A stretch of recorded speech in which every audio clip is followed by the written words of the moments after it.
Big ol' Marcus. Oh, dude. Big ol' Marcus. Right here, right here.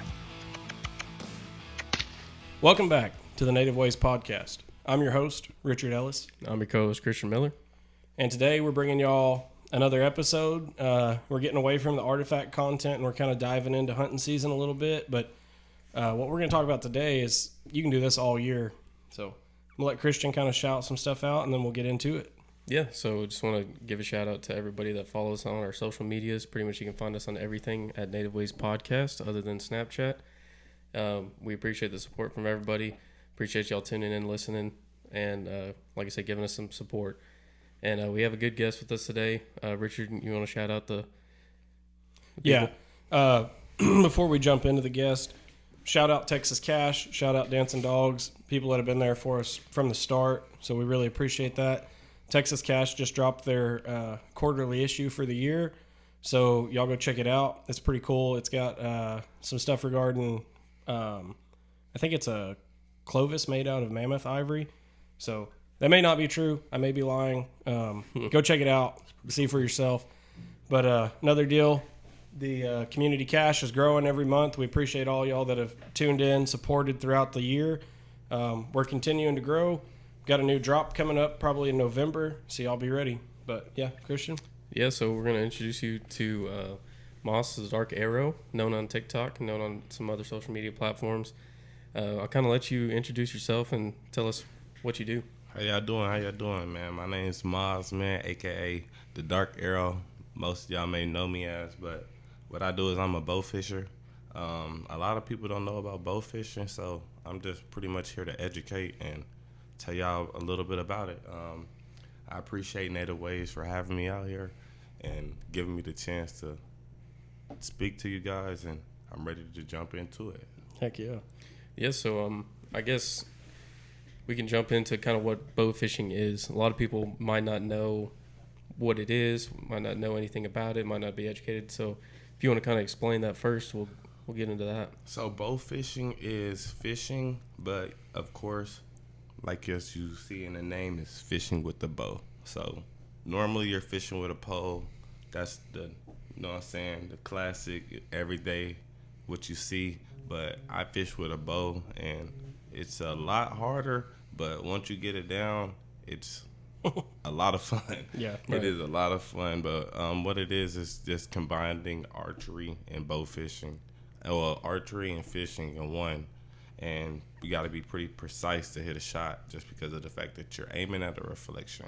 And a lot of people don't know that.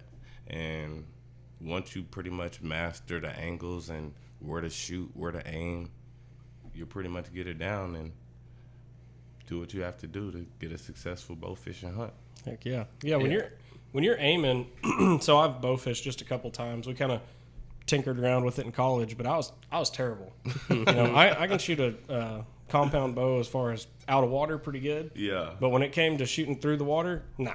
So what are you looking for? What are you trying to do when you're aiming and shooting through the water? So number one is just recognizing and knowing what fish that you can shoot and what fish that you can't shoot. So I always tell people laws and regulations may vary in the state that you are in. So in Texas, we can shoot pretty much anything but game fish. So what you're aiming at is you're aiming, and I'm looking for shadows. I'm looking for shadows, and I'm looking for pretty much to see the fish. You can pretty much see the fish depending on the angle of the sunlight, or if you're on a boat and you got lights around it, you're going to pretty much see the fish. But what you do is you're shooting at a reflection, so you always aim low. Number one tip, just because of the fact that it's pretty much like putting a straw in a water, a clear glass of water. So if you ever put a straw in a clear glass of water and you looked at it, you would see like the straw is a little staggered in the water than it is on top of the cup. So with that being said, same thing with the water that you're bow fishing, you know what I'm saying? Just aim low. When you see something, it's there, but it's just not where you think it is. So just aim low. I personally bow fished quite a bit, and I kind of got the angles down, but the problem that I would have most of the time is the different depths of water. Yes. So when, they're on top of the water, you're pretty much You can shoot right out. on top of them. But depending on how deep it is, depends on how low you aim. Most definitely. And even if there's current too, if you're fishing in a creek or a river, that affects your arrow. Yes, bow fishing conditions, you pretty much have to have perfect conditions for it to be perfect out there. So I wish I can get out there and bow fish every day, but sometimes you just can't see in the water. The rapids are going too fast. Like, there's fish there, but you just can't see them. And a lot of things that I get is you're not using any polarized glasses, so how can you see? And like I said, I'm looking for reflections. So I've been bow fishing for 6 years, so I got a little cheat code on where to look at. Right. Hey, and if y'all haven't seen his stuff, y'all need to go check it out right now on TikTok. You want to shout it real quick? Oh yeah, TikTok at the Dark Arrow Man. Dude hits some shots. Like I was scrolling through last night, and I was thoroughly impressed with some of the shots he I makes. appreciate that, truly. But that being said, what's some of the gear you use? I mean, clearly, like you said, it's archery fishing, but bows are different. I know. Definitely.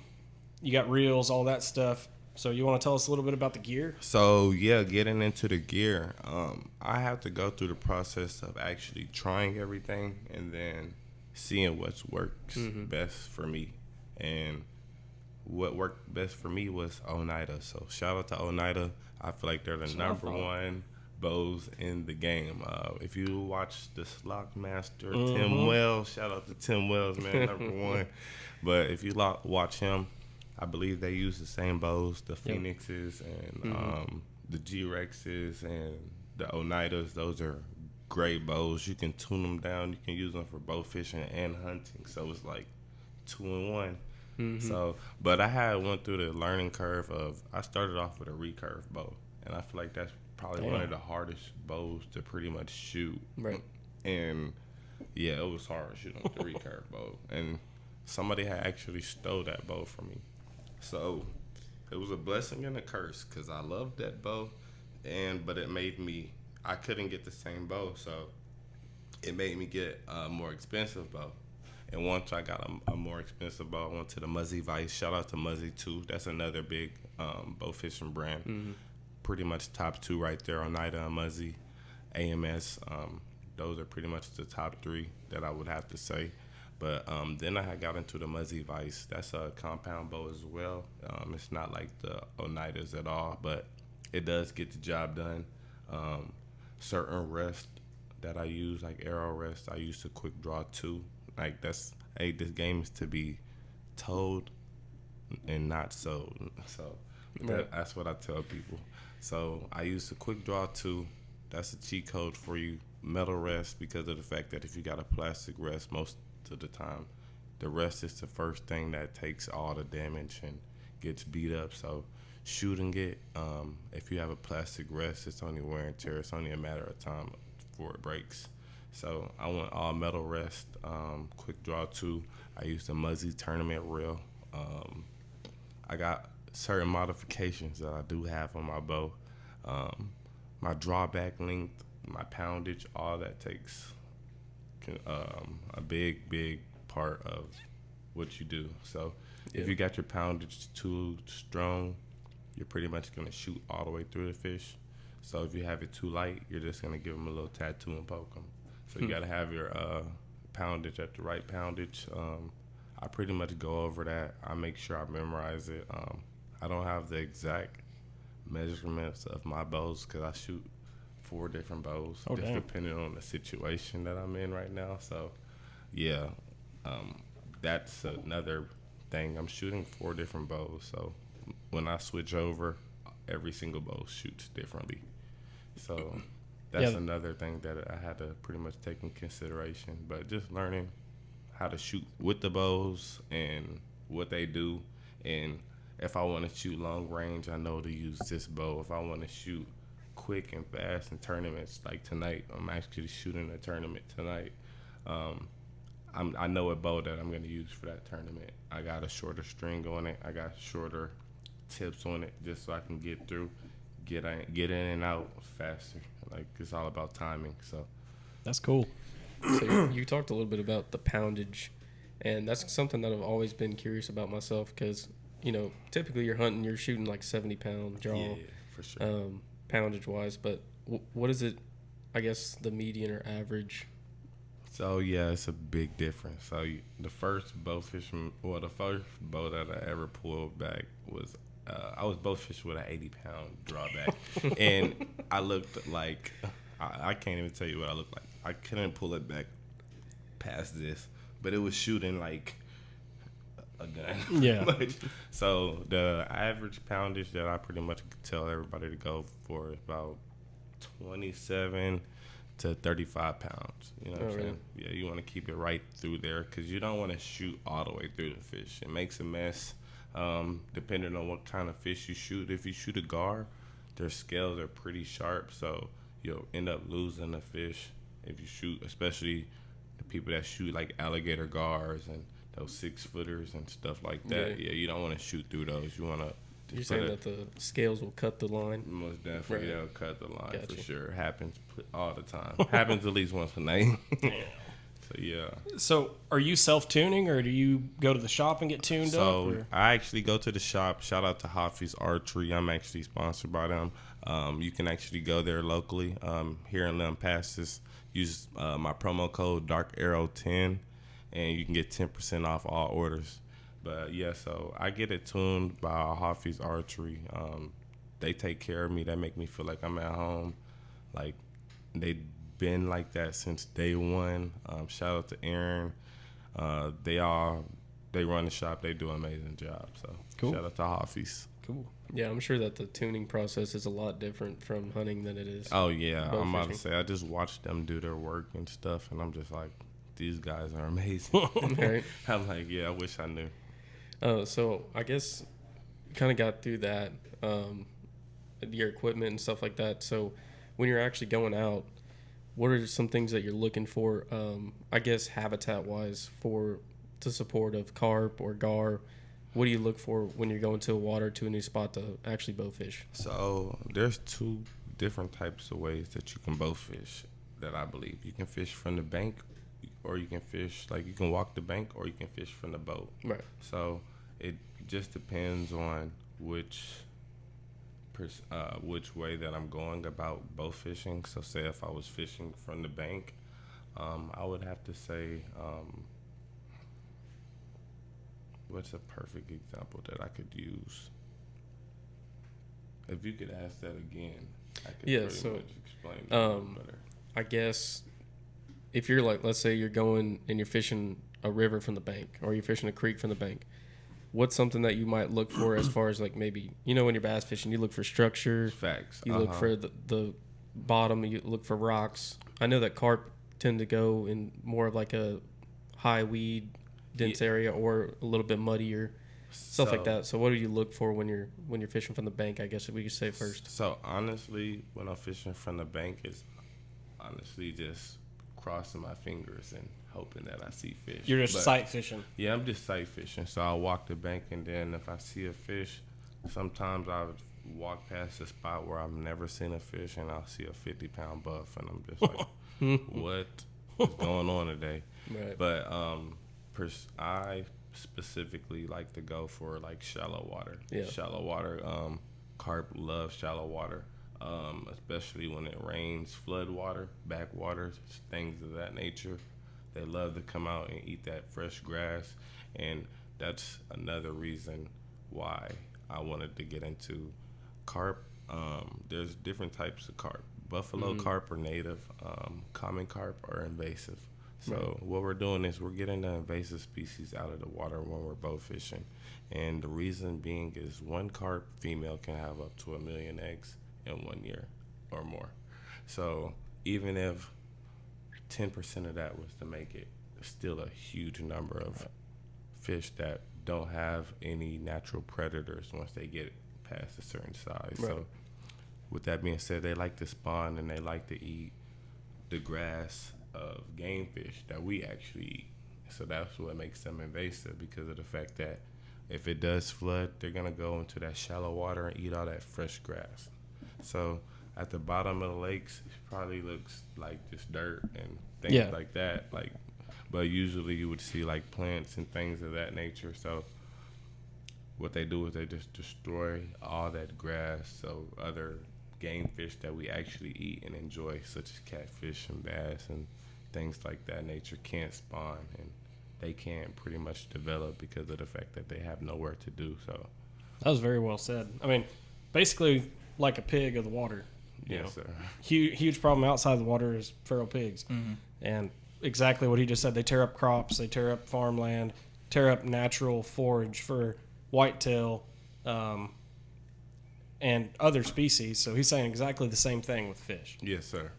I've never heard anybody talk about the impact that carp actually make on fish habitat. So that's cool that you say that. I appreciate most that. definitely. A lot of people don't know that. So yeah, a lot of people think we're just going out slaying fish and things of that nature, but we're actually making the water better for the bass fishers. So Absolutely. all the bass fishers, they get show mad love when they see us out. They're like, rock on, keep the waters clean, and Right. they tell us to keep going, and we're like, we got y'all, man. We got y'all one carp at a time. So, as you said, there's an invasive species and there's a native species. What do you shoot more of, the native or the non-native? So, I shoot more of the non-native fish because of the fact that those fish, they really don't care. So, like when you see them, some of them aren't skittish. Like they pretty much stay right there. They're not used to natural predators. You'll see a 50-pound carp just eating grass. And you're going right by, and it's like you would think it would go away, and it's like looking at you like, "What's up, man?" And Right. so those fish are always fun to shoot, but when it comes to the native fish, they give you a good fight and a good chase. So if you get on some buffs, you pretty much know what you're doing in bow fishing because of the fact that they're not gonna pretty much just present themselves to give you an open shot on them. It's more of like it's harder to get them, so it's more of Most the definitely. thrill to do it. I guess you'd say more. And they actually taste good. So when I get buffs, like we'll have some people that wait at the docks, and they'll be like, they'll get them from us, and we'll just donate to them. And it's funny how that actually started. When I first started bow fishing, it was one guy who was waiting at the bank, and he would fish, and he's like, "What y'all catch tonight?" And we'll pull out a bucket of fish that we got, and he's like, "Man, I've been out here for 4 hours," and we was like, we seen him there before, so we started giving him fish, and it got to the point where he'd see our boat and he'd just show up without his fishing pole, and now he's like, "Yeah, man," he knows he's gonna get some fish from us. So, That's funny to hear because personally, I've never eaten carp, but my dad and another guy that we do a lot of hunting with and stuff, he's got private land right down the road. It's got a really nice creek running through it. Whoa. And they had seined a bunch of buffalo, like juvenile buffalo. Oh yeah. And they brought them up. This is when they were young. They brought them up to his mom's house to show her how many they'd caught. And she's like, "Okay, y'all are gonna clean every one of them." So they cleaned them all, and then they fried them up. They had a big fish fry, and they had crappie, white bass, catfish, and then they had that carp separate. Yeah. And they said the carp was gone long before the other fish Yeah, were. man. Buff nuggets, man. You'll be surprised. A lot of people think that. So I've never tried common carp. I've never tried common carp. I can't lie and say that I have. I don't even know anybody who has. Right. Except for the one guy that waits at the dock. That He's the only guy, one. he's all over it. Yeah, but buff nuggets, if you know how to cook some buff nuggets, man, they're super good, as well as gar. Like, a lot of people don't think that you can eat gar. If you know how to get in there, I did the video of me pretty much showing how you can get in there and stuff like that. And once you pretty much see, a lot of people think that they're full of bones and stuff. They're really not. Yeah. So, like, they're just, it's just hard to get to that Yeah, meat, I think but- a lot of people will waste them just because they don't want to put in the time to do it, to clean them. Yep, that's pretty much it. I've seen a lot of people, they make the like gar balls, kind of like boudin. you know? they're good. Or boudin, sorry. Yeah. I've seen a lot of people do stuff like that, and I've never tried it myself personally. I mean, I'm not gonna lie. I'm one of the people that when I shot a carp or shot something, I would typically just throw it away because I wasn't educated enough to know that you could potentially eat them. So it was kind of wasteful. But then again, like you said, it's helping the environment Absolutely. and it's helping the waterways of where I had shot them. And absolutely, when a lot of people don't understand, even if like it is a situation where you shoot carp and you do feel like it's a wasteful situation, you can pretty much even use that as fertilizer. Mm-hmm. I know you're a big coyote hunter. Yeah. So I know people use it as coyote bait. And Right. like I said, I know a lot of people that use it as catfish bait too. Yeah, catfish bait, you know what I'm saying? Yeah. Alligator gar bait, you know what I'm saying? They cut off a carp's head and send that out and the Lampasas River and you're going to hook up to a 6-pounder. Yeah, we have another friend that we had on here. We talked about it before we started the podcast. Sharkwater Outdoors, shout out to them. They their most recent video, actually, Maddox caught, it was like a 3.5, 4 foot alligator gar. Oh, wow. But, and Roland is very big on catch and release of alligator gars. He respects the fish, the size they get, the age they get, all that stuff. He absolutely loves them. But this fish was hooked so deep in the gill, she was going to bleed out. So instead of wasting her, they killed her, and then they showed catch, clean, cook. And, man, that meat looked good. Yeah, it's all white meat. Yeah. A lot of people don't know. It's all white meat. It's real good, honestly. And he's got a video on his TikTok. I watched it last night, and it was one of the funniest, but honestly a very educational video. He didn't have an ice chest. You didn't have an ice chest, right? Yeah, I did. So he put this gar in his bow case. You want to tell him a little bit about it? Yeah, I'm about to say, man, pretty much we didn't think we were going to we always see this gar, and I'm like, that's going to be good eats right there. Like, that's going to be some good eats. And I actually got presented with the shot, and it was actually on video. So the video is still there. It's about to be at 50,000 likes right now. Yeah. So it's actually going off a little bit. But with that being said, I got presented with the shot.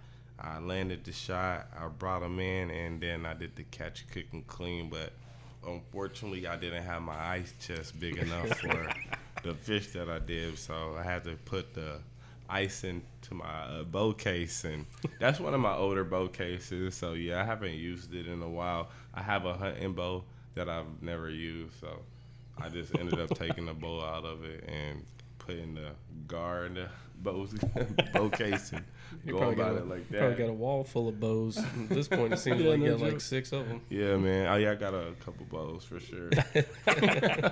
But that video, I mean, they're all great videos, but that one I watched, I was like, that's awesome. And then he shows, processing the fish and breaking it down, cutting how to start from the tail first, cut through the dorsal fins, all that stuff. So absolutely, very educational. I encourage y'all to check it out, and it's got me wanting to try some gar. I appreciate that, man. I'm gonna have to get y'all some. Yeah, I know a spot. We can talk about it after the podcast. But I've got a spot that had some big gar in it. What? That's what I like right there. I got the carp spot, and I guess you got the gar spot. It's a little bit of a drive, but it's worth it. I guarantee it. It's worth it. But so like Christian was kind of saying, when we kind of got off onto the invasive species and stuff, when you're looking for property or looking for places to bow fish, do you key in more on private property or public? Because like when we're hunting or looking for duck land, stuff like that, the public's nice. It's nice to have that option, but we kind of prefer private stuff. Yes, absolutely. So the rivers that I have been fishing are private property that the rivers flow through. Right. So I've never, not once, seen one person kayak or bring their boat through there. So I know that we're the only ones that go seen through these there. fish. And yeah, I'm about to say we seen. I'm pretty sure like some of the fish that we've seen, they're pretty much just stuck there or comfortable there. Yeah, because I know that. Yeah, I'm about to say it's low water, but it does rise and then it does go down a little bit, but they tend to stay there. So yeah, I personally, when it comes to walking a bank, private property. Yeah. But if you can get on the right lake at the right time, you will shoot more fish. But fishing from the bank and then fishing from the boat, it's two different worlds. Yeah. For sure. I have to pretty much capitalize on every shot that I get if I'm fishing from the bank. Yeah. You get one shot or they're gone. Yeah. So that's the main thing. If you're on a boat, you can pretty much chase him down. You can be like, oh, he went this way. You can possibly get another shot, especially if he's shallow. You see his wake moving.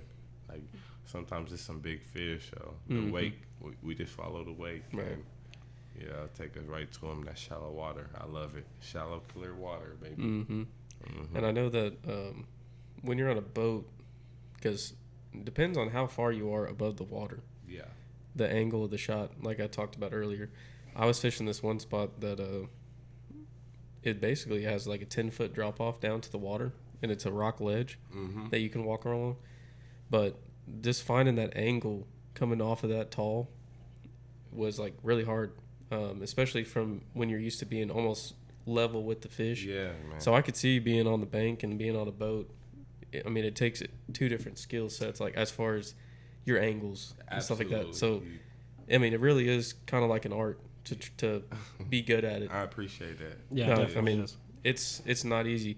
You can't just put your pen on something and expect it to hit. Like when you're hunting deer or something like that, you're almost guessing every single time you shoot. Yeah, you're almost guessing, and yeah, you're pretty much guessing. I'm like, hey, it's one video where I'm like, man, I'm gonna send it out there. I could see him, but I don't know how deep that water is. Right. I'm just gonna try to adjust it. It looks shallow, and I sent it out there, and the fish took off, and 3-4 seconds later, I'm just reeling in, and he was on. I was like, well, I hit him all the way across. Is that the one of that melanistic gar you shot? So it's the one right before the melanistic. Where he's like guard. 3/4 of the way across the river. Yeah, he's like all the way out he's there. all the way That was a across the shot. river on the bank, and that's one of my longest shots right there. Actually, I have one more that's longer, just because of the fact that the guard was smaller. First shot of the day. Damn. It was about like I want to say a 25-foot drop off that I shot. I'm just shooting it out there to see how much string I had, and I had just got some new string added onto one of my older bows, my compound bows, that I pretty much just let my friends use those at this point. But I had shot out there and I hit a gar, and I was like, I can't believe I did that. You say that, and it kind of reminded me of, I was watching some videos. I don't know who they are or anything, but I was watching some videos of these guys hunting on top of like the dams. Oh man, And they're shooting like at least 50 foot down. shout out to Steven. That's one of my friends on TikTok. He's actually one of the first people that got me into TikTok, man. I tell him that all the time, and the fact that me and him are actually talking now, like I'm like, you understand, you're the reason why I bowfish. Inspiration. And That's like cool. those videos are like 10, 15 years old, man. He's shooting like easily 40, 50 yard shots, darts. Like you can't even see. I've One got of them would look like it was like 50 yards, 60 Yeah. yards. I've got a buddy, Ethan. Christian's met him. He used to be on this YouTube channel, which is a pretty big channel now. It's 4B Bow Hunting. I don't know if you've ever seen him. Or be bowfish. They're out of Meridian, but they hunted Lake Whitney a lot, and they were one of the first that I seen doing those videos from shooting off the dams on Whitney. Mm-hmm. And I mean, talking about some shots. Lake dude. Whitney is, Lake Whitney is a good, good. I'll show you that video. He got his bow run over by a police I officer. seen that You did? video. Whoa. Yep. I know exactly. That's my buddy what you- Ethan. Wow, that Yep. is crazy. Yeah, Crazy. the game. Yeah, the they- police stopped him and was questioning him and called the game warden. Police goes to drive off. and runs on. He's Runs like, right over. And then he's like, "Did he run over my bow?" Yep. Yeah, I seen that video. That was a crazy. while ago. That's an old see, video.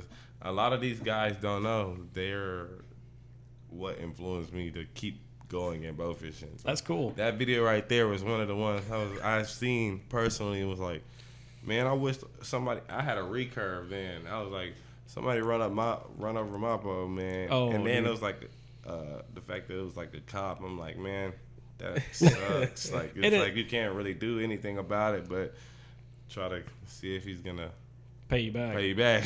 Yeah, and he didn't. Yeah. And that was the crazy thing too. He But- sat there and he's like, "Dude, let me just put it on the back of the car or whatever." And he's like, "No, I'll put it on the ground right here." It's like, And then just for it to get run over. Yeah. But I'm glad that he at least had his camera running and Yeah. got to see that, because Yeah, that was absolutely crazy. I know exactly. That's what crazy video you're you've seen talking it. That's about. cool. Yeah, man. I've seen it too, and I didn't honestly put two and two together. Yeah, that was Ethan. It's wild. I did not know that was in Texas. He's in Texas, huh? Yeah, he That's lives up dope. around Dallas now, but we went to college together. He's a good friend. He comes down here and hunts with us every now and then. That's what's up. That's Yeah, what's up. good dude. So is the guy that runs 4B. He's a good guy. I don't remember his name, but I've met him a couple times, and he's friends with another content creator in the artifact community we know too. So it's a really small world how all this stuff It kind of is, ties it together is. eventually. It is, But- most definitely. So you prefer to hunt private though, just like we do, kind of. Yeah, I'm about to say I prefer to hunt private, but if we gonna get on some lakes and stuff like that, I just prefer to go out when the conditions are perfect. I Right. feel like fishing is fishing, so it's 50-50. You're either gonna go out there and kill it, or you're either gonna go out there and learn to have patience. So Yep. either way, you get some type of reward from it, but yeah, private for sure. Oh, yeah. So, Christian kind of talked about it a little bit earlier. He briefly mentioned your melanistic gar. So I know from your videos, it sounds like you've shot 2. Oh yeah, so Yeah. I shot 2 now. So yeah, I'm actually dropping them off to Fin and Bones taxidermist here locally. I'm gonna drop them off and get them mounted. So That's cool. just because of the fact that they say it's very, very rare to see one. A Yeah. lot of people have not seen a true black gar in person. Yeah. And they're really like amazing, beautiful fish. Oh, Yeah. Yeah. What's your inspiration on the taxidermy? What are you gonna get them? Are you gonna get them done together, or are you Oh gonna yeah, so I'm gonna get them done together. Probably have one arrow going through both of them. Yeah. Yeah, one arrow going through both of them, and they're pretty much about the same size. And it's crazy. Like we just went out yesterday, seen another, Really? and I'm just like, yeah, that lake is that private property. You know what I'm saying? Private property. I'm telling you, it's something about it, man. But yeah, like I said, we ain't gonna see no black gar nowhere else. And even the carp that we shoot, you could tell that they're bred or inbred with like koi. Oh, So really? they're exotic looking Like carp. spotted, kind of. They look like regular carp with spotted heads. Yeah. Really? Spotted tails. Huh. The other one that I long shot it all the way across the bank, he was pretty much like a golden carp. He looked golden, and we were like, "This is like a golden carp." Bro. I know that Stillhouse supposedly has quite a few melanistic gar. I know we used to run a lot of trot lines, and my grandpa caught some when we were younger. Oh wow! But the only one that I've ever seen, and we caught it by hand, was in the Bosque River up around what's the little town? It's east of Hyco. Daggum, I forget the name of it. Caught by hand is great. Yeah, we ran them up. I mean, it was real. The river was real shallow into some rapids. We ran him up into the rapids and we caught him. I got a picture of him. I'll show you. I don't know. The only one that I've seen, he was little. Yeah, But- mine were little too. Mine Yeah. were about the same size as the one that you. I wonder if they have a genetic mutation that stunts them, maybe, or I just seen a article on Facebook about the first alligator melanistic black Really? gar caught by an angler.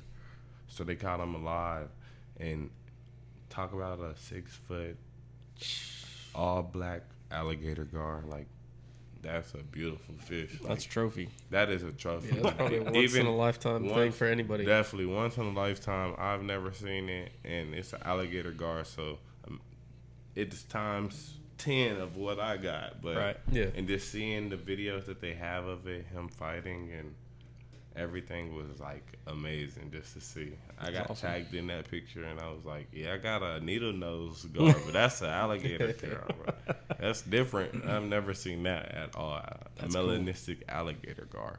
And So, as far as the gar goes around here, I would say that we have more needle nose than alligator, most at definitely. least in the Lampasas and Stillhouse and stuff like that. I've never personally shot an alligator gar. That's the one fish that I haven't shot that I'm waiting for, just because I've got presented with the shot, but I'm waiting for that 6-footer. Yeah. I'm waiting for the 6-footer. Yeah, but You're gonna have to get some follow-up shots on that one. yeah, you got to for sure. It's definitely a team effort. Yeah, it's definitely a team effort, and that's why a lot of people don't think that bow fishing is a sport, but it actually is a sport. Like I be needing backup shots on some fish, and It's hard. yeah, man. I'm about to say sometimes they get off, especially pulling. Like a lot of people don't understand these fish are strong. Yeah. These Oh, yeah. fish fight. Yeah. And Especially depends on where you hit them. yeah, so if you get a shot where you're barely in them, like you're gonna need your teammate to back you up with a shot, so y'all can secure that fish and get it in the boat. So it don't count if you don't get it in the boat. So. Right. So, I mean, like talking, it's team effort. I'm assuming you're saying on bigger fish. I mean, I know that sometimes you need a backup shot on whatever, just like when we're coyote hunting or whatever. A backup shot's always handy. Might run out of ammo on a stand and have to get out of the high rack to go get more. But so are you saying generally that's on bigger fish? Yeah. Generally on bigger fish, yeah. So- if I shoot buffalo or Yeah. a huge carp, a huge common carp, we're gonna back those up because Yeah. especially with buffs, they give you a good fight. It don't matter where you hit them at. They're strong. They're strong. And grass carp too. I think they just passed the new law that just went into effect recently. I don't want to quote the date and be wrong, but I just found out this week that you can no longer shoot grass carp in certain areas just because of the fact that they're doing a project where they're putting them out so they can eat that. To clean up and stuff. Hydrilla. The Yeah. hydrilla. Gotcha. I call it Hyzilla, but the Hydrozilla or whatever. I don't know what it is, but There's a lot of just, that, I just know I get stuck in it and with that trolling motor. Oh, yeah, dude. It's horrible. There's a lot of that skunk weed. I don't know if you know what I'm talking about. That stuff that you get, it looks like hydrilla, but then you Yeah. pick it up, smell it. It smells like stinks. skunk. Yeah, I'm about to Mhm. say. There's a lot of that there, too. Yeah. I'm about to say. See, I pretty much don't know the difference between it, but that's pretty much what I think it is. Yeah. I think it's more so the skunk weed than the Hyzilla. Hydrilla. Hydrilla. That's the little insider. When my boys see that, they gonna be like the Hyzilla. First time I've ever seen it, I was like, "What is this?" Like, I thought it was shorter than what it was. Yeah. And that's the thing about it. It's Oh, yeah. deceiving. Yeah. Thick, dude. That thing. I was like, I'm thinking that I could get out and jump on the Oh, water no. and walk on that. Yeah. And, no, and I heard a story where unfortunately somebody passed away thinking the same thing. Really? Here in Stillhouse. They got caught up in it. Yeah, Really? guess Yeah, he I can thought- see he that. thought it was shallow water just because of the fact that it looks like just grass, and you get out Right. and then you get tangled in there, and you don't realize how strong it is. So when Oh, we yeah. shoot our arrows in there, they're pretty much going. Like, Yeah. like it's no pulling it up, like we're pulling for. Yeah, it's a whole. Yeah, that's another thing I didn't thing. really think about either is the fact of retrieving your arrow on a miss. Oh yeah, Yeah. you got to do it fast. It depends on what type of arrowheads you run. I run TNT arrowheads, just because of the fact that I don't like to lose big fish. I shoot a lot of big fish, so I run the TNT arrowheads. That's another free tip for you guys. But yeah, So what does that head look like? Or, so it's the tip of that is super sharp, super pointy. You got 3 prongs. You can get the 2 prong, you can get the 3 prong, or you can get the 4 prong. I like to rock out with the 3 prong, and then my cheat code to it is I clip the barbs just a little bit so you don't lose no fish.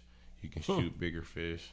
The barbs, they go out a little longer, so unless you get a perfect shot where all the barbs go into them, you have a chance of losing that fish. So if you trim them barbs up just a little bit, you're not losing no fish. So Yeah, because I don't even know what I got, but when I would go get arrows and stuff like that, usually I would just go to Academy. 'Cause Yeah. that's the only place I knew where to get stuff. yeah, And it was a double prong. I don't know if it was muzzy or what the heads were on them, but probably not anything that what y'all use. I don't think. Academy, they got good bows, or good arrows, but the ones that I use, they're just not as durable as what I use when I go to Hoffies or any of the other archery shops locally. So more of like a hobbyist type of type of equipment versus Yeah. somebody that really does it. Yeah, you can feel the difference. I like a heavier arrow just because of the fact that it gives me a more precise shot. Like I said, once that arrow hits the water, it's gonna curve. So it gives me a little bit of more room to work with when I shoot at a fish. So That makes sense. Heavier arrow, heavier spine. It's not going to deflect as much. yeah, definitely. Because as soon as it hits the water, like it's like it curves. Your arrow is gonna curve a little bit just because of the velocity and everything like that. So you're shooting a lot of big fish, though. Like what? I know we kind of talked about the melanistic gar. Yeah. I want to kind of keep into what are some of your most memorable fish you've shot, or biggest fish, or just tell us about what you've been shooting. One of my most memorable fishing trips was with GWB. Shout out to GWB, bowfishing, TJ and Jared. Man, without them, I probably would not be bowfishing. I actually would not be bowfishing without them. They taught me everything that I know. They took me out on the best trips ever. So big shout out to them, man. I still talk to them every day, pretty much, and tell them about the journey and things like that. But with that being said, TJ was a boat guide with GWB, Great White Buffalo, and I had went out with them one night, and the first night where I ever seen a grass carp. I've never seen a grass carp. The first one that I had was shy of a lake record by 2 pounds. Really? The night before, and of course they lose weight. So Right. with that being said, the night before it was a leg record for sure. Damn. And What was then the weight on it? it was about 68 Yeah. pounds, 68 pounds up there. And I got a picture of it, and I didn't have any kids at the time or anything. And I'm holding it up, and I'm stumbling. And I'm like, to my future son, I did this for you. And now I had a son, so spoke it into existence. But That's that's awesome. one of the most memorable experiences because I can't wait to show my son that and That's get him awesome. into bow fishing too as well. So Heck Oh yeah. yeah. Yeah. That's awesome, dude. he's 3 now, but yes, he's gonna be shooting that arrow one more year. The Dark Arrow Junior. Dark Arrow Junior. That's all awesome. right. I was talking to my cousin the other day. We were talking about, what were we talking about?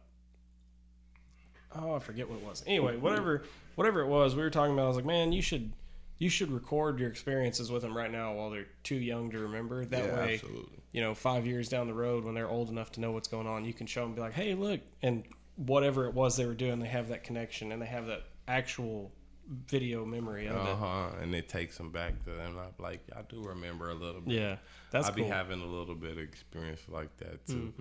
Cause That's cool. Mm-hmm. That's one of the things I like most about content creation, doing this stuff is having those memories. Like, kind of when I first started doing artifact videos, it was just kind of goofy, just stuff for us to be able to remember the find. Like, I can look at my collection and I can say, okay, I remember where I found that one, what was going on, all that stuff. Absolutely. But to have a video behind it, and especially, going out with my dad and going out with my dad's friends, guys that are getting older, I want to be able to show my kids in the future, hey, this was when me and dad found this, and then they can actually see that. Yeah, Same man. with Christian's son now. Yep. All these memories that we're making and we got on video, we can show him Absolutely. when he gets a little older. So Absolutely. That- And yeah, congratulations to Christian. Appreciate it, buddy. Yeah, that's something that you can, like Richard said, you can show them, and it's just a big deal because they're probably gonna be better than me, probably gonna be better than you. I know, You right? Hey, this new generation, these kids are different, man. These kids are different. That's all I can say. They're definitely gonna be able to provide a little bit more if they know what they're doing. I'm about to say, yeah, they got the cheat code or something. I'm like, geez, man. So I guess I should say, what's your plan with with your social media? What's your plan from here on? So moving forward, just keep continuing to educate people about bow fishing. A lot of people, and I noticed, a lot of people never knew about bow fishing. A lot of people never heard of bow fishing. A lot of people think that I'm the one that invented bow fishing, and I'm like, no, not at all. I've been bow fishing for 6-7 years. And, Yeah. like, you know what I'm saying. So to see that 6-7 years later, people still never knew or never heard or had an idea about bow fishing. I just wanted to get it out there and let people see, like, you know what I'm saying, there's Kind of like a voice in the community, you could say. you know what I'm saying, there's more more ways to get out there and go fishing. A lot of people say fishing is boring, I don't got the time or the patience for it or stuff like that. Well, combine fishing and archery, and then see how it feels, and hunting. You know what I'm saying? Like, you get a little bit of mix of it all. It's gonna get you outside. It's gonna get you just to open new doors, and I feel like that's the number one thing that's the least that we could do as a community, is just, you know what I'm saying, encourage each other, continue to help each other out. You know what I'm saying? Like, do things like the podcast and put each other on. And man. Right. Helping each other out is the main thing. So. Yeah, and that's exactly what you just said is exactly what we want this podcast to show. You know, we try to bring a spotlight to niche hobbies and things that, you know, most people don't know about. And I've been very blessed through my life to experience a lot of different things because of my dad, the things that he did. So artifacts, hunting, things I can't talk about on here that I've got to experience that most people don't even know, or things that happen, right? So to be able to bring this stuff to light for people, the same with artifact collecting, you know, not many people know much about arrowheads or know how to find them or things like that. Just like you said, and I was going through comments on some of your stuff, and I would see that people were like, I didn't even know this is a thing. Yeah. So for you to bring that light to demographics and stuff like that, man, that's cool. That's exactly what we are in line with and want to do here. And I'd say you're blessed too to be able to step into that outdoor field and do these things. And definitely gonna be more opportunities, man. We'll get in line and do some stuff outside of bow fishing. We're gonna do some collabs for sure. I'm a deer hunter. I'm a deer hunter and all that, but I'm fresh, so. But just know I can do it. I know what I'm doing, though. Yes, sir. Sure. So, yeah.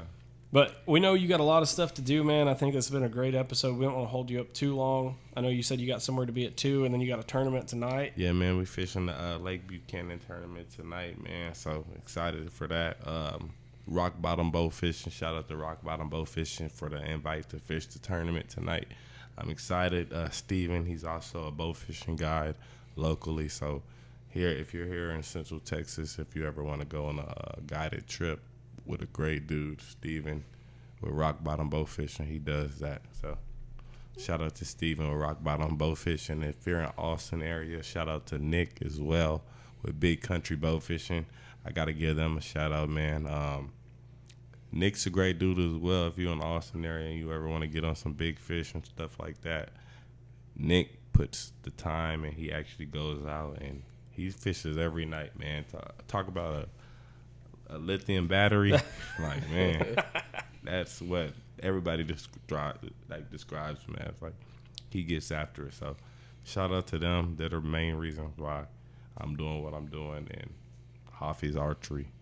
Exactly. So that's awesome, dude. Like I said, I think it's been a great episode. Something a little bit out of the norm from what we normally talk about. It's cool to see, you know, how much support you've gotten just through your TikTok platform alone. Yeah, man. Absolutely. I grew from 200 followers to about to hit 70,000. So that's a big deal. It's getting there. It's awesome. It's getting there for sure. So, yeah. Before we totally wrap up, I know Christian kind of poked the question to you, but you plan to do like YouTube and stuff, or are you just going to stick with TikTok? So I do plan on doing YouTube and things like that. I'm just pretty much getting used to everything like that. Yeah. I didn't expect for things to blow up as fast as they did. It was really an overnight process. So it is. It takes one video and it's off. And then I had multiple videos that have gotten a lot of attention or are pretty much almost at I got one video at like 7.1 million views, and it's a lot. I'm just like, geez. And I try to reply back to everybody as much as I can and give them like pretty much the same insights that they're getting right now. But it's kind of hard, so staying tuned to my live and things like this and is like a great way to pretty much stay tuned to pretty much what's going on over here. Yeah. Yeah. Do you offer any like subscriptions with tutorials? Yeah, so I do have subscriptions and things like that for my special followers. I do got a couple of people that's in there. Once I get to 100 subscribers, I'm going to be doing the bow giveaway, the kids bow giveaway. We're going to be doing a lot of good things. That's awesome, so, man. That's good. Yeah, man, we got a lot of things in the work right now, so I'm just ready to take off with it. So. Cool, dude. Heck yeah, well, I think that was a great episode, and I think we'll kind of wrap it up here. We appreciate y'all tuning in, and y'all keep living your hobbies. We'll see you in the next one. See y'all later. Absolutely, man. I appreciate everybody tuned in on the live, man. Thank you, guys, and thank you, Native Wave, for inviting me out and letting me come out here and tell my story. Yeah, make sure you check out the Dark Arrow. Yes, sir. Yes, sir. The Dark Arrow in the building, baby. We'll see y'all later. See y'all.